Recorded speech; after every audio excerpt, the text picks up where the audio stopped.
family. We do begin, though, with the results of primaries from across 5 states. That's right. Voters on Tuesday cast ballots in Pennsylvania, North Carolina, Oregon, Idaho, and Kentucky. The closely watched GOP Senate race in Pennsylvania is still too close to call. Trump-backed candidate Dr. Mehmet Oz has a small lead over former hedge fund manager Dave McCormick. Meanwhile, on the Democrat side, Lieutenant Governor John Fetterman won his Senate primary in a landslide. Yesterday, he underwent a procedure to implant a pacemaker after suffering a stroke Friday. In North Carolina, former President Trump's endorsement was not enough to save freshman Congressman Madison Cawthorn. The scandal-prone congressman conceded the race for the state's 11th district to opponent Chuck Edwards. Joining us now is CBS News Washington reporter Caitlin Huey-Burns. And Caitlin, so good to see you. So much to get to here, but let's talk first about Pennsylvania. What's behind the very tight GOP Senate race there? Yeah, Nancy, this was a really exciting race to watch.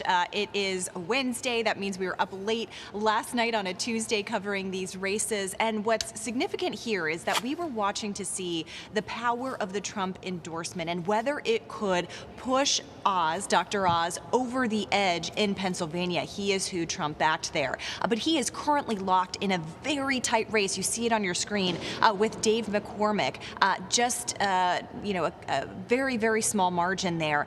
And the question going into last night was whether Kathy Barnett, who had this last-minute surge in the polls in the days leading up to this contest, could duke it out, could come out on top. It appears that she has not, and so this is really a race between Dr. Oz and McCormick.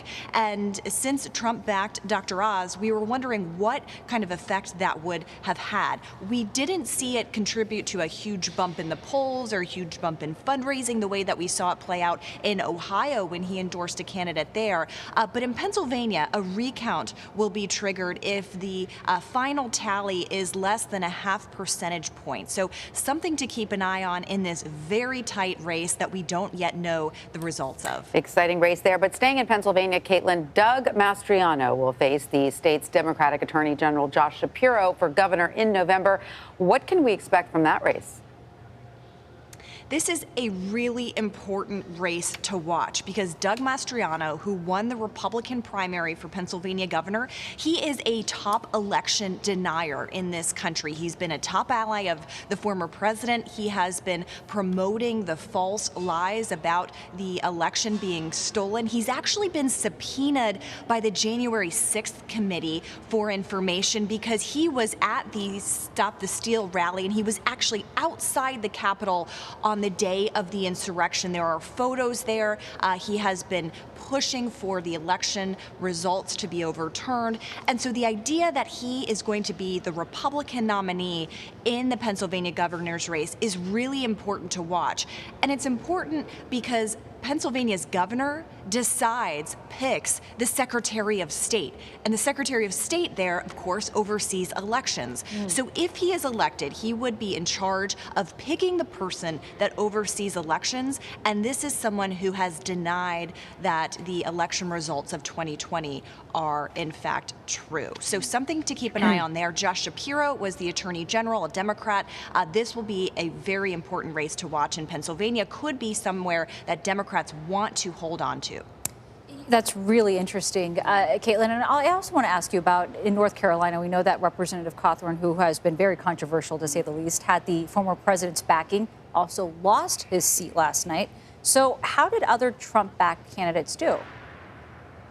Yeah, that was a fascinating race, Nancy, because Madison Cawthorn had Trump's endorsement, but his opponent, a state senator who eventually won that race, had the backing of a variety of different local important Republican lawmakers, including junior Senator Thom Tillis, who was running an avid campaign against Cawthorn. So the fact that he lost sent a big message in terms of Trump's power there, but it was really actually a mixed bag in terms of Trump endorsement. endorsements. While he lost that there, he was successful in backing the Republican nominee for the Senate race there, a really critical race to watch. He backed Ted Budd, and he came out on top, beating the former governor, Pat McCrory, in that primary. Also in Idaho was a really interesting primary to watch because you had the governor, the incumbent governor, facing a primary from his lieutenant governor, who was endorsed by Trump.